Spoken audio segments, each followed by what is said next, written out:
What's up guys, Shouri here, and today we're going to go over the best hero for solo rank grinding. And that of course is the Hunter. And Hunter is not just that because he's really good like he used to be in the past as the best character, but because he's the best character for solo play. The reason I say this is because the simple fact that you can go out, do long range damage, and end up staying safe, getting these kills like other heroes that are really good for solo play, like Osus and other things that you can just do things at a distance and stay alive, basically. But the one thing that changes the game for Hunter is the fact that he has a heal. A lot of the times you're not going to have any healer at all, or your healer isn't going to be very good in ranked. Especially when you're in diamond, like lower ranks, under that, it's going to be rough. But Hunter can do it all. He can get those range damage, he can wall peek, he can do everything you need to take out the whole team, but he also has that heal. And not just for yourself, but also for your tank, for your healer. If they ever get burst damaged, you have so much control over the game that you cannot do with any other character. And it really is just night and day what you can do. And another great thing is, he is so good against all the heroes that are very hard to kill. Things like Kazama that can be hard, and then you also have Aletta, he's very good at killing that. And then not just that, but you also end up having the most painful character of all, Johnny Jet.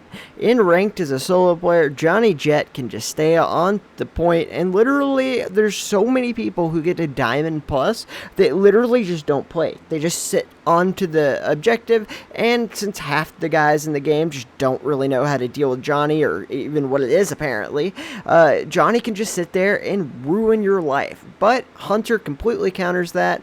Again, Aletta, another really annoying, hard to kill character because of the way that their hitbox works when they jump and dash. None of that happens with Hunter because of your bullet spread. It just ends up killing him very quickly. And then same with Kaz. And also things like Lobula. It's really good against that, although a lot of things are nowadays. So that's not as important, but the main thing that you're going to get is having the heal, and also having these sensor darts shows your team where the other guys are.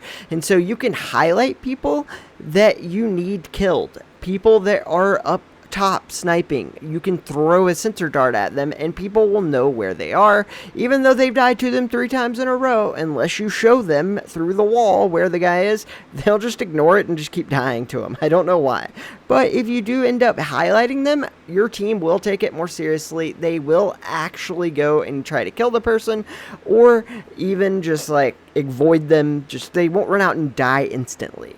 And so this character can just do so much. Right there, we pushed all the way through to the end like it was nothing, and it's all because of Hunter. I ended up playing Osus on the other side, so we're going to skip that, but we won the game because of the breeze we took to get to the finish line.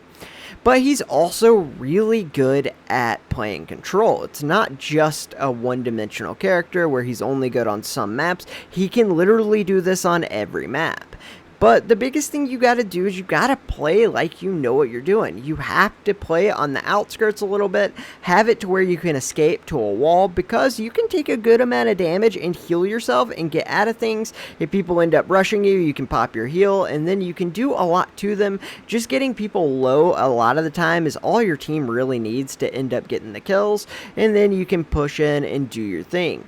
But you need to make sure you're keeping yourself safe, because the biggest part of solo is you don't know what's going to be on your team. You always have to just assume your team's not great, so you do need to end up doing a lot of the work. Even if you don't have to, it's really good to just go ahead and have that mindset of, I need to get these kills, but I need to stay alive. And sometimes you're going to need to heal. It just depends on what you need to do in the situation. If you have a really good Jabali, you might want to go in and help heal, or in this case our Fort needs some help, he's by himself. But since everyone else is dead, going in to heal him isn't the play. the play is to stay back on the outskirts, try to put in some damage and like soften them up for when everybody spawns, and then we can all come in together. And it's really just kind of situational, and those things you just got to take your time to figure out what's best. But you can heal your healer, you can heal your tank, you can do a lot of things that'll keep them alive through a lot of the burst. Right here, he's a little bit low, and I'm trying to come in and get him, but my teammates end up getting him, and I am able to go ahead and give him a little bit of a heal, trying to get him to come out just a little bit, and it ends up saving his life. And it's something that I've gotten better with over time, being better at using the heal more proactively on my teammates. Sometimes I try to save it for myself, which is not the way you really want to do it. It really depends on your team. If your team's good enough that like your heal will help them live and then they can in turn help you, it's a lot better to just give it to them, even sometimes to die yourself and let your tank live. It all really just depends, but our healer was actually doing a pretty good job this game, so I more selfishly kept my heal. So it does kind of depend on what's going on in the game, if you need to use it as a burst heal to help your team stay alive, if they focus the healer or the tank, and you guys just don't have the right people in the right places. But in this game, our team is splitting up, they're doing everything all wrong, and it isn't the best situation. But I am able to go ahead, flank around, and get the Osus to focus me, and that will help our team take out the other two guys in the middle, and I had taken the other one out, which allowed us to end up getting that hill. And so it's one of those characters that you can flank around, do a lot of damage with. You get a little speed boost from your sonar balls, and you can really just point out the problems on the map with those sonar balls. And it's amazing how good of teamwork these people can have if you just like light people up in the red. It doesn't work if you call them out half the time, but if you light people up, you know what? They can see it, and they'll like literally just go to it. Sometimes at the detriment to themselves, because they'll just run past people and die. But, I mean, it is something that's really helpful to you to be able to manipulate around the map, your team, to where you need them to be. And this can be something that really, really helps you out. Because the more team fights you're in, the better off you're going to be. Because, I mean, no matter how good you are, it is always good to have that extra support, either if it's a distraction of them dying, like in this case, or if it's them actually helping you only have to shoot once instead of twice, whatever the case may be, or like right there where the guy ended up killing him for me. And this is going to help you be able to live, keep yourself safe, and then you have that heal to just be able to do whatever you need to with it. So it's not always a thing where you don't have a healer, so you're hunter and you have to heal as a hunter, which does come up sadly, but a lot of the times it can just be your healer doesn't have to worry about you. You can stay away from your group and you can pinch people. You can make them have to fire in multiple directions, because if people focus you, you can heal yourself until your healer can get to you, or you can get to the healer, whatever the case may be. It really can help to have that extra player out on an island. So it's not always about just using the heal to help your team and heal them, but also to be able to just play on your own, off by yourself, away from the group, but still kind of be able to get to them if you need to. And it gives you that little buffer, and that can really split up their team, and that makes it where their damage might have to split between you and your group, and also makes it a harder decision for the tank and healer as well. And you can also get in behind those shields a lot easier this way, and you can just do so many things that you can't on most other characters. That's one of the things that makes Aletta so good. You can go around and just be annoying and get out and get back to your healer without them really having to do much. The tank doesn't have to worry about you, and the other team's just annoyed and having to deal with you, and it's very hard to kill you. And just being that Aletta, that nuisance, the thing that kind of distracts them and separates them. And even if all you're doing is softening people up, usually in ranked, you're going to have both sides be about an even skill level. It doesn't always work that way, but a lot of the times it's close. And so if you can just tip the balance to be more on your side, it matters so much, especially when you're putting out a ton of damage, you're not dying, you're splitting them up, you're putting so many things into your team's favor. The skill level part of just raw gun skill being about even means you're gonna win a lot of your games. Depending on how good you are with Hunter and how good you get, it can be all of your games. That's why I like to play a Hunter in solo, and it really just turns the tides of so many matches. Obviously, the higher higher you get, the less effective it can be, but this works all the way into Masters, and it's something that makes it really hard to end up killing your healer, or in a lot of games, you don't even get to have a healer because nobody wants to play one. And so you can just do your thing and keep everyone dead on the Hunter, but you can also be that guy who keeps your tank up, keeps like the guy who's getting focused from dying instantly, giving them a shot at staying alive and doing their thing. And this is something that people don't realize how valuable the Hunter heal is. It is a lot more of a heal than it really seems. Because it's not a burst heal, it does take a little bit of time to affect, but it's AoE, so you can put everybody next to a cart or in a hill all the way back to full, basically. And so you can basically do an entire reset that if you weren't playing the Hunter and you didn't have a healer, everyone would be fighting to go scramble to get a heal, and then that would separate you from the point and get everyone to be in the wrong spots. And it's just such a hassle, and there's not enough heals for everybody. So it really does just help your entire team, the fact that you can get them back up.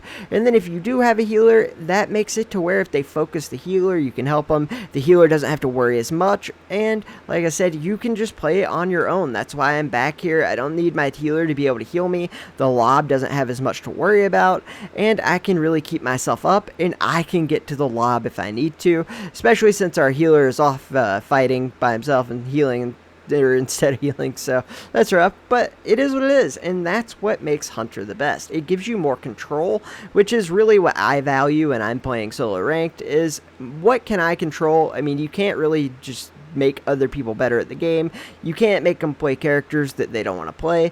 So the things you can control, that's all you should be worried about. And Hunter gives you more options like for that control. You can heal, you can do damage, you can like show people where they are by using sonar balls. I didn't have to do that much this game.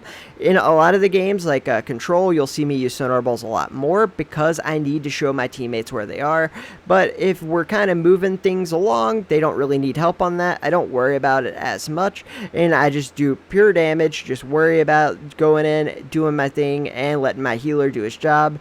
And so that's what makes it like my favorite character. It's so versatile that you can literally be a healer. You can be that support. You can be the guy who flanks and then ends up setting the pinch. And you don't have to do all those things in every game. It is literally just a multi-tool that you can fit into any game you need. And so a lot of the times when you're playing solo, you don't know who's on your team or like how good they are because of the fact that at Diamond you don't even know what their names are. But like you kind of have to just guess if they're going to be good or not. So it helps to have a character that you're already playing, that you're getting good at, that can fill in whatever deficiencies your team has. So if the healer's not doing great, go heal. If your tank needs a little bit of support, go in there, pop him a heal. It's so easy to do, and it's little things that a lot of people aren't really prepared for because a lot of people don't think to do these little things. It's very simple and easy to do, but to think of it in the heat of the moment, most people just don't think about it.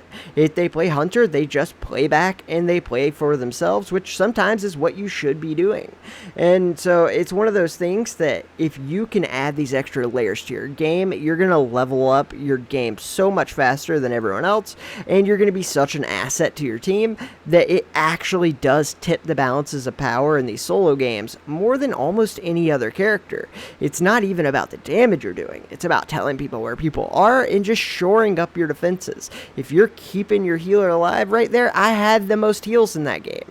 Like, it really does make all the difference in the world. And this is the last game we'll go over. It really just highlights the points of what this can really do. So one thing about Chemist is it can be a lot better than it used to be, but it's still a little bit rough. So it can really help to have someone be there to heal them, because Chemist's biggest weakness is the simple fact that they get so much damage on them so quickly that they can't actually do anything about it. Since they can't really heal themselves anymore, they have really no way to get out of it, and it's really hard to play Chemist at long range. So unless you're very good, a Chemist healer is so hard to play. So Hunter is a very good solution to this problem because of the fact that you can help them when they're getting bursted down, and it really does just make everything a game changer for Chemist. Right here, we are going to end up jumping out to not get hit by the ult of the Osus behind us. We're throwing everybody into sonar balls to let our team know where they are, and we're putting out a ton of damage. Our Fade and Diggy did an amazing job there to be able to burst everybody down. We helped clean up a little bit of it, but our team just did a really good job. Right there, I have no idea how their shots missed, but, you know, it happens. Especially from long range with this character, when you and them are strafing, since you do have a spread, you do have to pay attention to that. It will end up kind of hurting you a little bit, but I still think it's better to strafe and hit less of your bullets as long as you're not getting hit as much. But it can be a problem with Hunter. If you're not getting shot, sometimes it's better to literally just stand still, but I like to move just because I'm so used to it. It's muscle memory at this point. It'd be harder for me to stop than anything.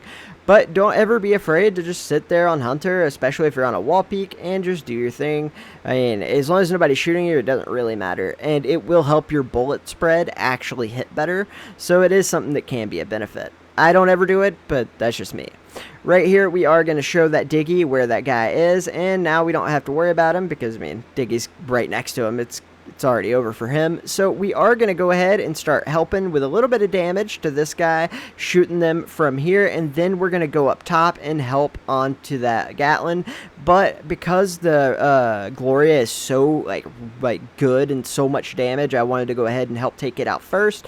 Didn't end up working out, but we do have to prioritize who we're going to kill because we are our team's long range damage, so I do have to take out the Gatlin and the Gloria as fast as I can and really prioritize doing that. I also like to go ahead and kill the lanterns as fast as possible just because, I mean, you can do it pretty easily and a lot of people don't do it, so it's one of those things that, I mean, you might as well. It'll help your team out a lot, and you don't have to worry about relying on others to do it for you. Right here, we're going to go ahead and target that Gatlin and then go to the Ruby because it is much better in that kill order.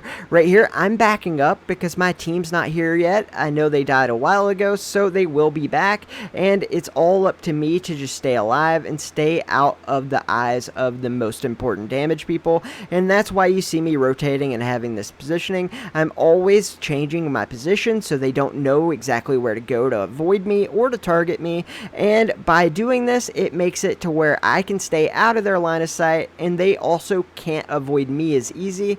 A lot of people will just stay in the same spot. It's a huge mistake, and by not doing that, we were able to go ahead and go 16-2. On the other end, we went 9-3, and we did so much healing on that first round and so much damage. It's literally a do-it-all character, and this is why I think Hunter is the best solo player in the game. Thanks for watching, and I hope you all have a great day.